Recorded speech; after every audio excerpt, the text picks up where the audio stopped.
연구 어묵. 굿모닝 친구들 반갑습니다. 11월 29일 월요일입니다. 오늘의 제목은요, 놀라운 주의 말씀입니다.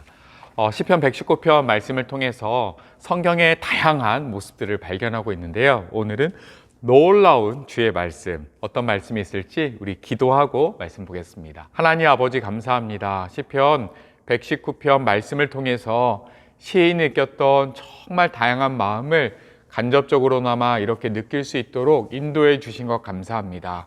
시편 기자의 마음이 우리 마음속에 전달되게 해주시고, 기자가 느꼈던 그 마음을 나도 동일하게 느끼며 이 말씀 더욱 사랑할 수 있도록 하나님 도와주세요. 오늘 말씀도 기대합니다. 예수님 이름으로 기도합니다. 아멘. 함께 말씀 보겠습니다.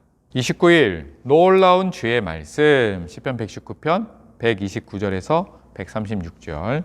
시인은 하나님의 말씀을 묵상하며 놀라워하고 있어요. 그 이유는 무엇일까요? 신나는 말씀 읽기. 주의 법규들은 놀랍습니다. 나는 그것들에 순종합니다. 주의 말씀들을 드러내니 빛이 비춰집니다. 주의 말씀들을 드러내니 순진한 자가 깨달음을 얻게 됩니다. 내가 나의 입을 열어 헐떡거리며 주의 명령들을 갈망합니다. 주의 이름을 사랑하는 자들에게 항상 하시듯이 저에게도 자비를 베풀어 주소서. 주의 말씀에 따라 나의 발걸음을 인도해 주소서. 어떤 죄도 나를 지배하지 못하게 해주시고 사람들의 압박에서 나를 구원해 주소서. 내가 주의 교훈에 순종할 것입니다. 주께서 주의 종을 향해 얼굴을 비춰주시고 내게 주의 법령을 가르쳐 주소서.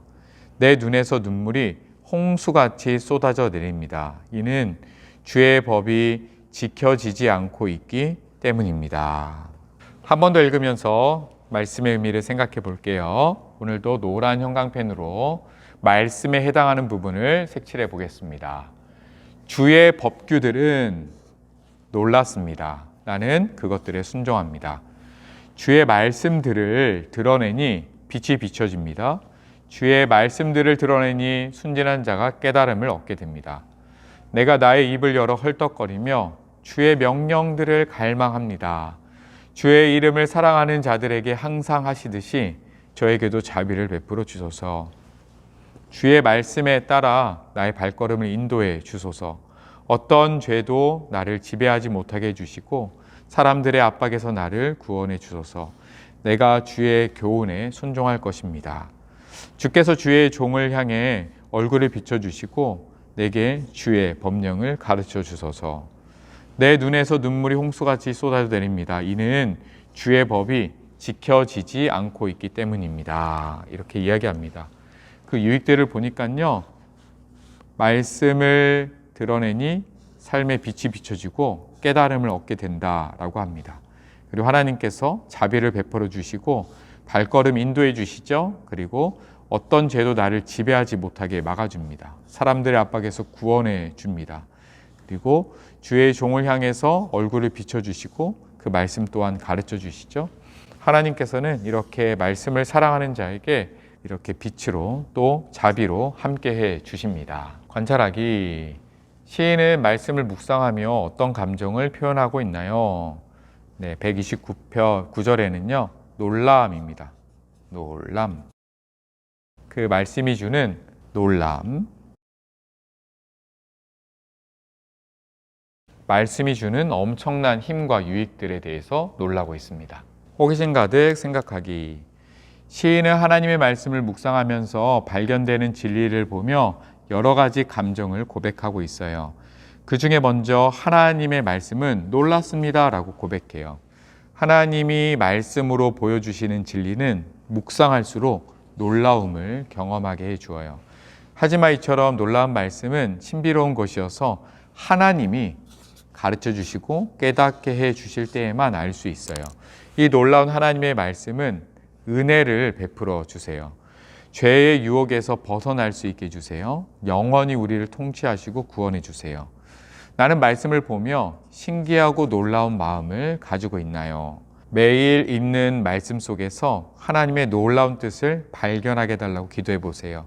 그럴 때 하나님께서 놀라운 말씀의 신비를 깨닫고 말씀을 더욱 사랑하게 되기를 소망합니다. 등불 따라 행동하기. 때로 이해하기 어렵고 순종하기 어려운 말씀들이 있나요? 있나요, 여러분? 이해하기 어려울 때 어떻게 하나요? 누군가에게 물어보나요? 목사님께 물어보나요? 목사님께 말씀 물어보는 친구는 그렇게 많지는 않은 것 같아요. 그럼 여러분 다 알고 있을까요? 그렇지도 않을 것 같은데 부모님께 물어보나요? 어려운 말씀을 만났을 때 내가 어떻게 하는지 한번 돌아보세요. 그리고 순종하기 어려운 말씀을 만났을 때 어떻게 하나요? 그럼 내게 주신 말씀이 아니야. 넘겨버리나요? 아니면 한번 고민해 보나요? 하나님께서 그 말씀을 이해하고 깨닫게 해 주시기를 기도해 보세요. 기도해 보라고 이야기를 합니다. 그래서 목사님이요, 말씀을 읽을 때 어떤 기도를 하면 좋을까 고민하면서 기도문을 한번 만들어 왔습니다. 여기 이렇게. 목사님 먼저 한번 읽어볼게요. 그리고 여러분이 스스로 한번 읽으면서 정말 마음 다해 기도했으면 좋겠습니다. 하나님 아버지, 놀라운 말씀을 주셔서 감사해요. 그 말씀은 내 삶의 빛입니다. 말씀을 통해 삶의 참 의미를 깨닫게 해주세요. 말씀을 더 사랑하는 마음을 주세요. 말씀을 매일매일 읽고 더 가까이 하게 해주세요. 또 있어요. 때로는 이해하기 어려운 말씀을 만날 때가 있어요. 그때 말씀을 대충 읽고 넘어가지 않게 해주세요. 하나님께 지혜를 구하며 앞뒤 내용을 잘 살피며 말씀을 잘 이해할 수 있도록 도와주세요. 성경의 저자이신 성령님, 저와 함께 해주세요. 예수님의 이름으로 기도합니다. 아멘. 이 기도문을 한 번 더 올려드릴게요. 한번 읽으면서 마음 다해 여러분이 오늘은 마무리 기도를 하면 좋겠습니다. 이 기도문을 통해 말씀을 더욱 사랑하게 되고 말씀을 더 잘 이해하게 되는 우리 소년부 친구들 되기를 축복합니다. 함께 기도하겠습니다.